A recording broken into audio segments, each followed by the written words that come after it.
Machiavelli wrote The Prince in 1513, and nearly 500 years later, his principles still govern how the most successful people in the world operate. From tech billionaires in Silicon Valley to political leaders who shape nations, from corporate executives who control global markets to social media influencers who command millions of followers, they all, whether consciously or not, apply Machiavellian principles.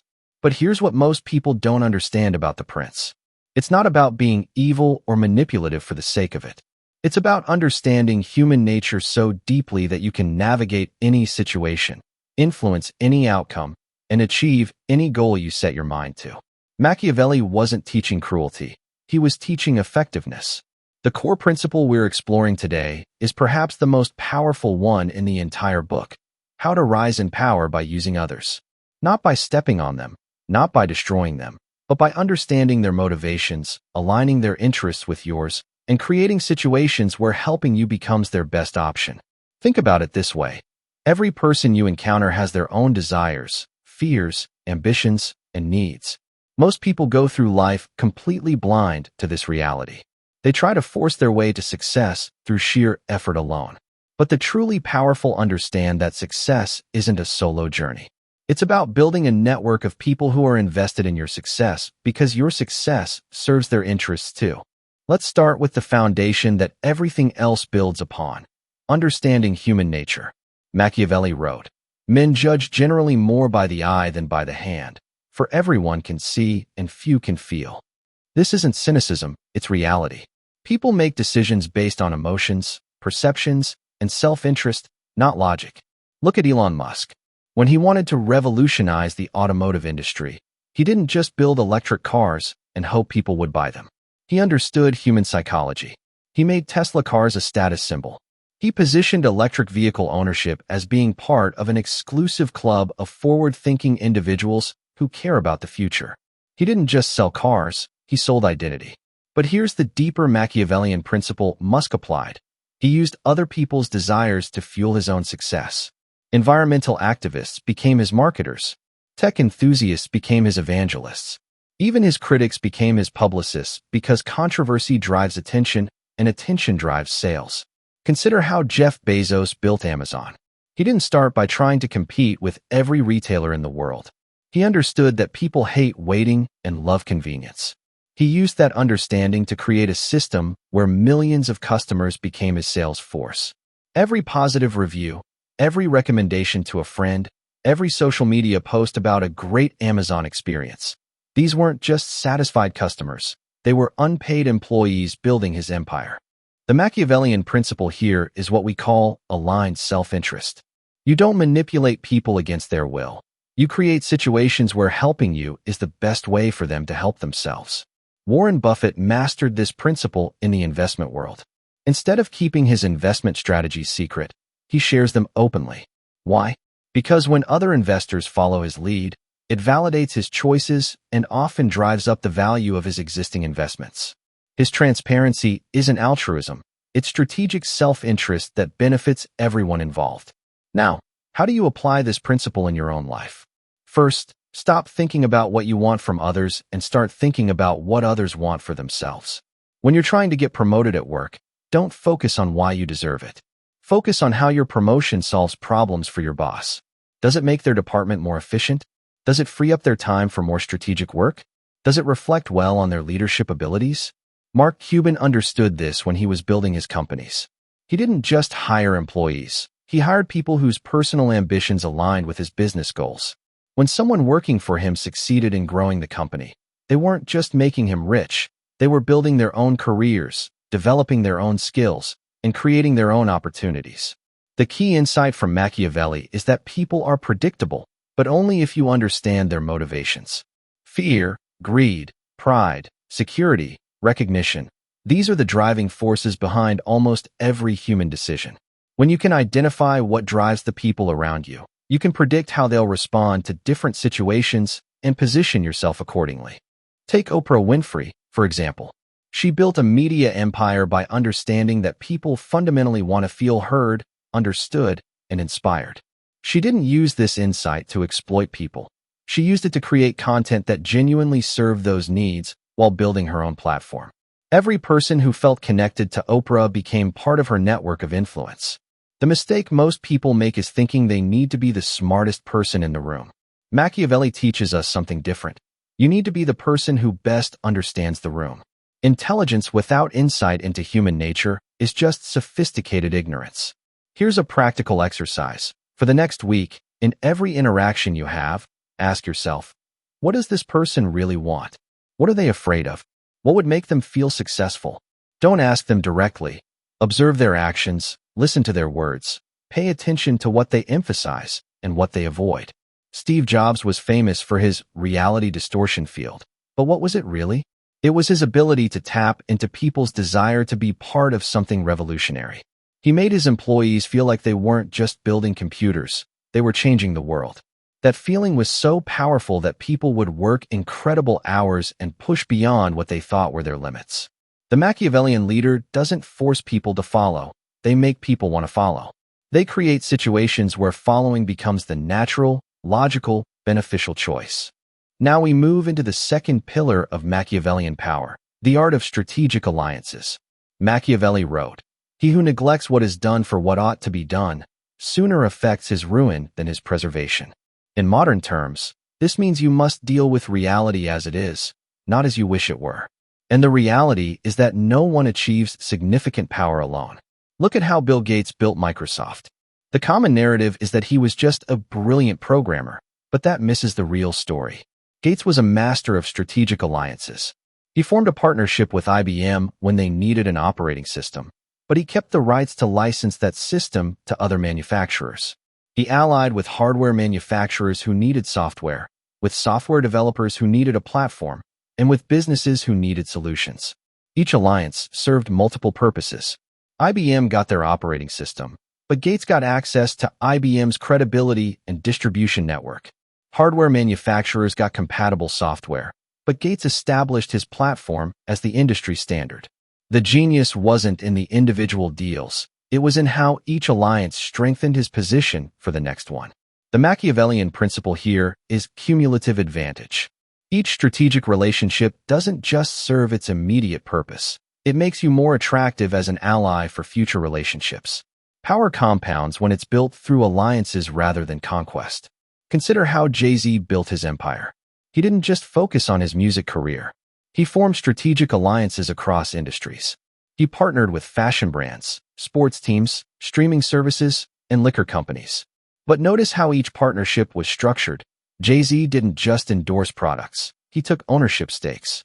He aligned his interests with his partner's long-term success, making him a more valuable ally than someone just collecting appearance fees. The key insight is that Machiavellian alliances are never one-sided. They're not about using people. They're about creating mutual dependence where everyone involved has a stake in everyone else's success. When your allies succeed, you succeed. When you succeed, they succeed. This creates a network effect where your power grows exponentially rather than linearly. Reid Hoffman, the founder of LinkedIn, exemplifies this approach. He didn't just build a social network. He built a platform where helping others advance their careers directly contributed to the platform's value. Every successful connection made on LinkedIn, every career advancement that resulted from networking on the platform, made the platform more valuable for everyone, including Hoffman. But here's where most people go wrong with alliances. They focus on what they can get rather than what they can give. Machiavelli understood that the most powerful position is not as the person who needs favors, but as the person who can grant them. When you become valuable to others, they seek your alliance rather than you chasing theirs. Look at how Sheryl Sandberg built her career. She didn't just climb corporate ladders. She made herself indispensable to powerful people by solving their problems. When she worked with Larry Summers at the Treasury Department, she became his chief of staff by demonstrating that she could handle complex issues and make his job easier. When she joined Google, she built the advertising business that became their primary revenue source. When Mark Zuckerberg recruited her to Facebook, it wasn't just because she was talented. It was because she had a track record of making powerful people more successful. The Machiavellian alliance builder thinks several moves ahead. They don't just consider what an alliance can do for them today. They consider what it positions them to do tomorrow. Every relationship is both an end and a means. both valuable in itself and valuable for what it makes possible. Peter Thiel understood this when he co-founded PayPal. The company wasn't just a payment processor. It was a network of relationships that would define Silicon Valley for the next 2 decades. The PayPal Mafia, as they became known, went on to found or fund companies like Tesla, LinkedIn, YouTube, Yelp, and dozens of others. Thiel's initial alliance with his PayPal co-founders created a network effect that multiplied his influence far beyond what he could have achieved alone. Here's how you can apply this principle in your life. Stop thinking about networking as collecting business cards or LinkedIn connections.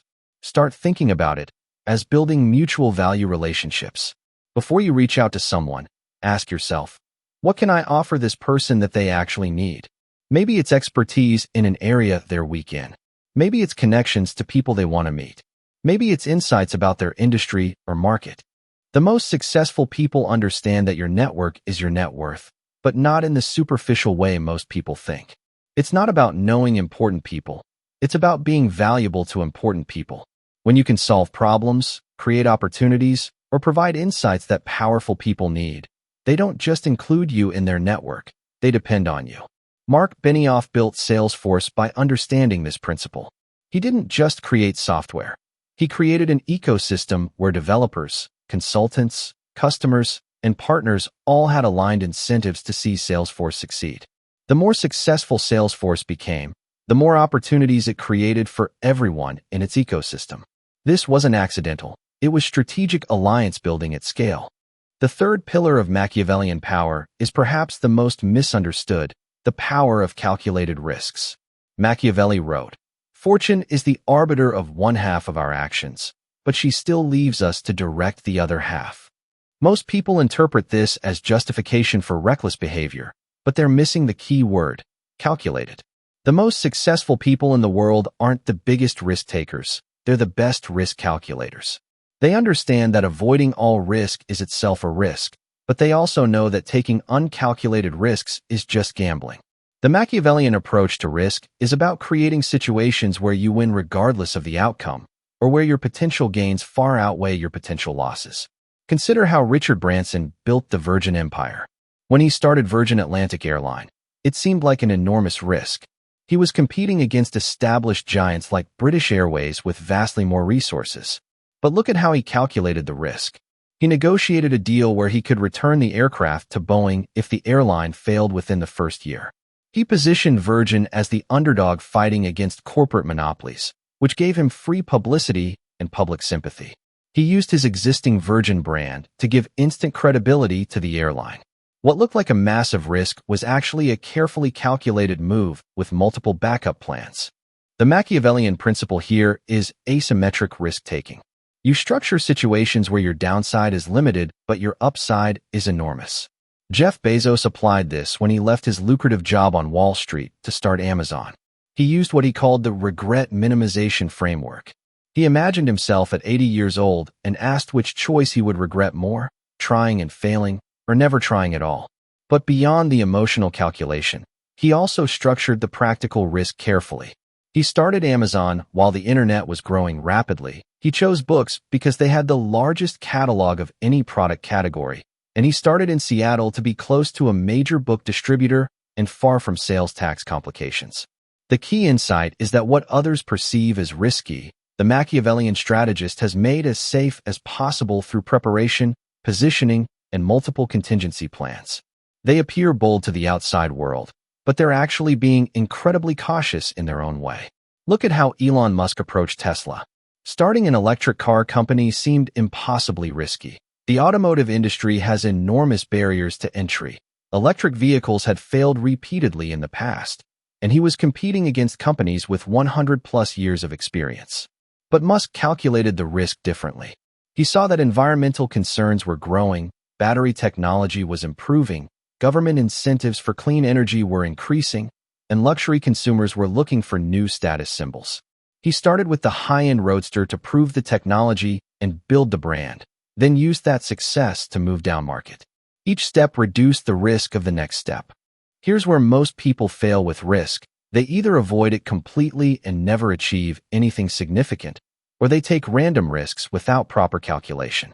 The Machiavellian approach is different.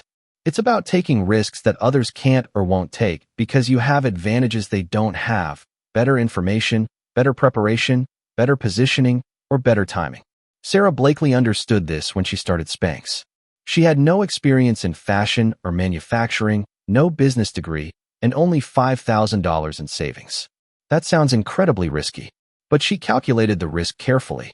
She identified a problem that she personally experienced: women's need for undergarments that smooth their silhouettes without visible lines. She researched the market and found no good solutions. She spent 2 years learning about manufacturing, patents, and retail. She cut the feet off her pantyhose to create a prototype, then refined it until it worked perfectly. She approached the risk systematically, reducing uncertainty at each step. The Machiavellian risk-taker also understands timing. They know that the same risk taken at different times can have completely different outcomes. Reed Hastings didn't start Netflix randomly. He started it when DVD technology was becoming mainstream, but before the major studios understood how to capitalize on it. He calculated that there would be a window of opportunity before the big players caught up, and he structured Netflix to take advantage of that window. But here's the deeper principle. Machiavellian risk-taking is never just about the immediate opportunity. It's about positioning yourself for the next opportunity. When Mark Zuckerberg dropped out of Harvard to focus on Facebook, he wasn't just betting on that specific company. He was betting on his ability to identify and capitalize on internet opportunities. The risk wasn't losing his Harvard degree. The risk was missing the moment when social networking would explode. The most successful people understand that in a rapidly changing world, not taking risks is the biggest risk of all. But they structure their risk-taking to minimize downside while maximizing upside. They create multiple paths to success and multiple safety nets in case of failure. Here's how you can apply this principle. Before taking any significant risk, ask yourself 3 questions. First, what's the worst realistic outcome, and can you survive it? Second, what advantages do you have that others don't? Better information, better skills, better timing, better positioning. Third, how does this risk position you for future opportunities regardless of the immediate outcome?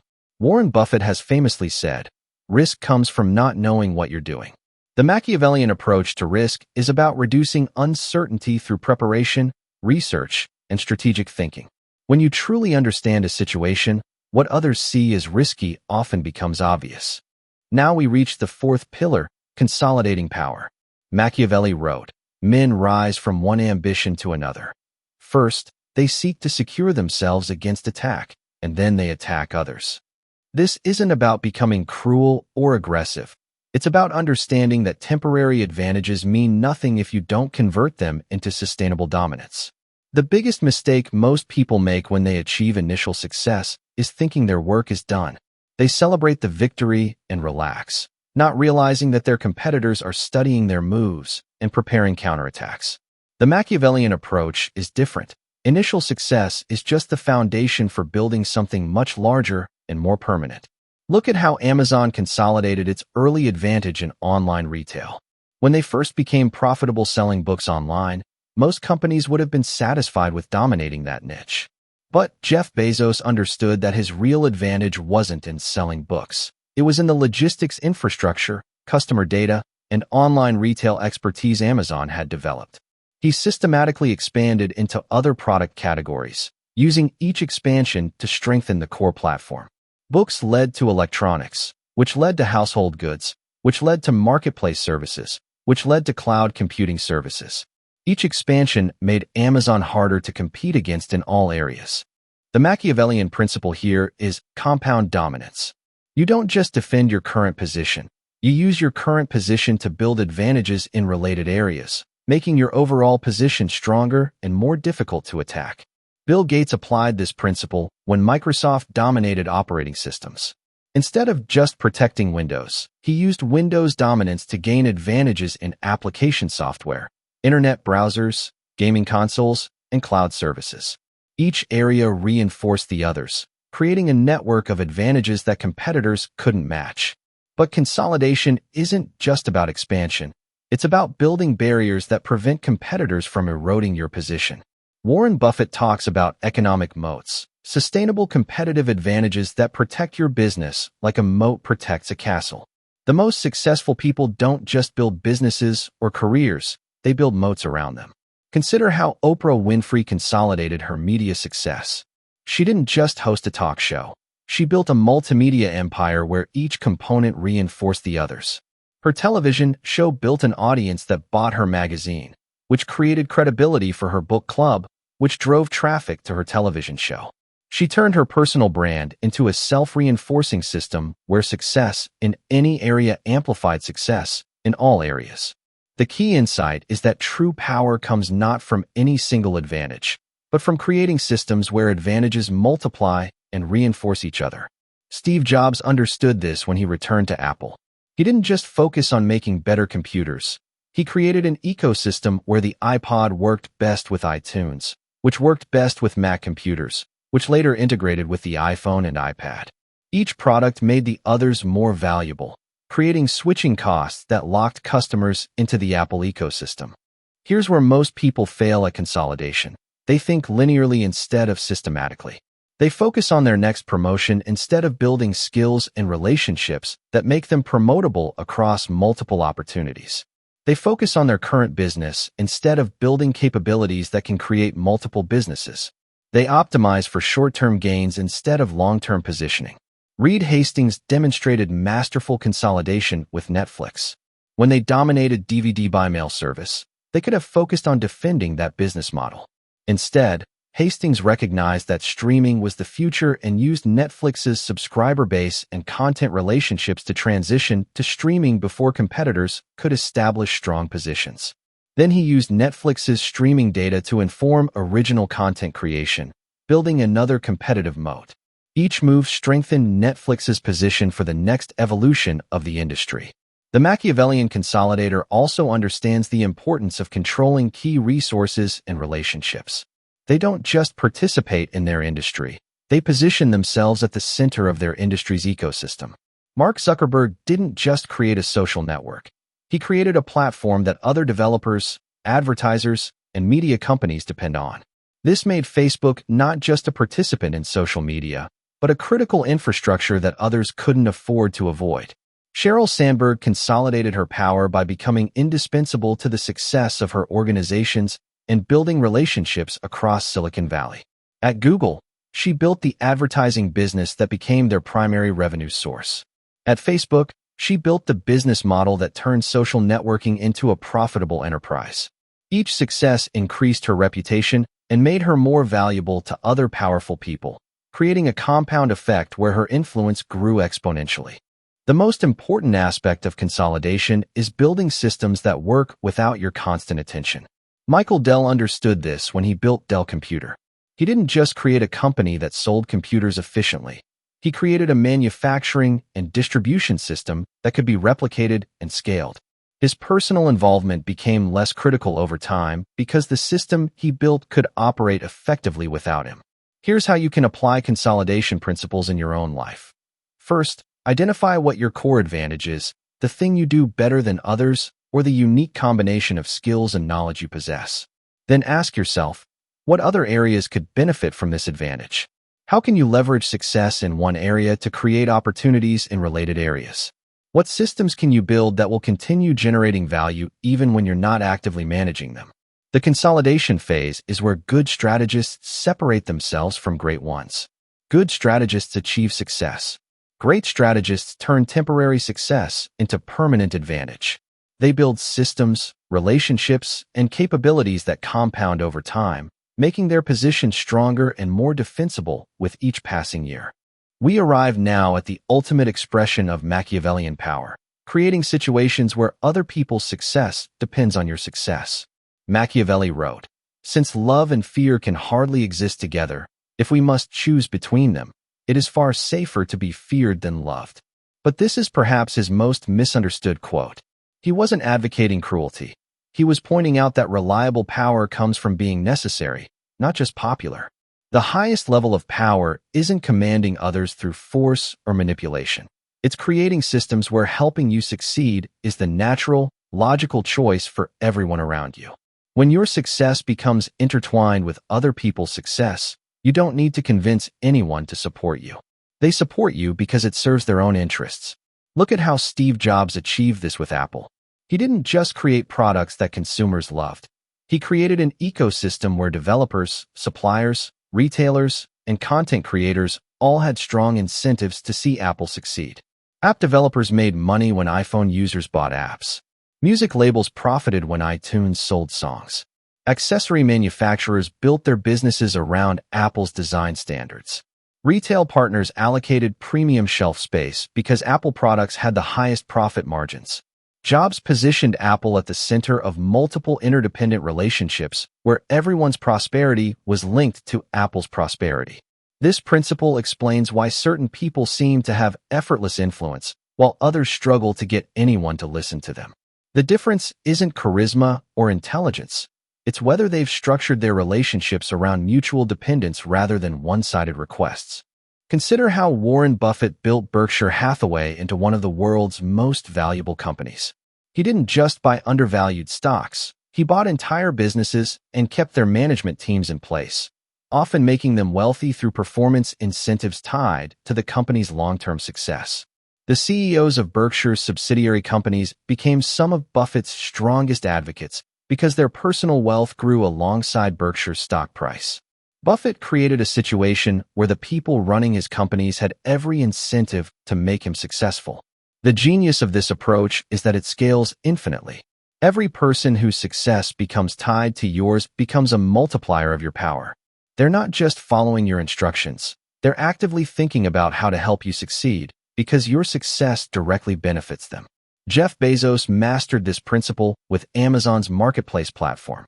Instead of just selling products directly, Amazon created a system where millions of third-party sellers could build their businesses on Amazon's platform. These sellers don't just use Amazon. They actively promote it, improve it, and defend it because their livelihoods depend on Amazon's success. Amazon doesn't have to convince sellers to list products or improve their offerings. The sellers do it automatically because it serves their interests. The key insight is that sustainable power comes from architecture, not authority. Instead of trying to control people directly, you create systems where the logical thing for them to do aligns with what you want them to do. This is far more powerful than any form of direct control because it harnesses people's self-interest rather than fighting against it. Elon Musk applied this principle when building Tesla's supercharger network. Instead of keeping the charging technology proprietary, he opened Tesla's patents to competitors and invited other manufacturers to use Tesla's charging standard. This seemed counterintuitive. Why help competitors? But Musk understood that Tesla's long-term success depended on widespread adoption of electric vehicles, not just Tesla's market share. By making Tesla's charging standard the industry standard, he ensured that every electric vehicle sold by any manufacturer would reinforce the value of Tesla's charging infrastructure investment. The ultimate expression of this principle is what we might call ecosystem power. You don't just succeed in your field. You create the conditions that allow others to succeed in ways that reinforce your position. Mark Zuckerberg understood this when Facebook opened its platform to third-party developers.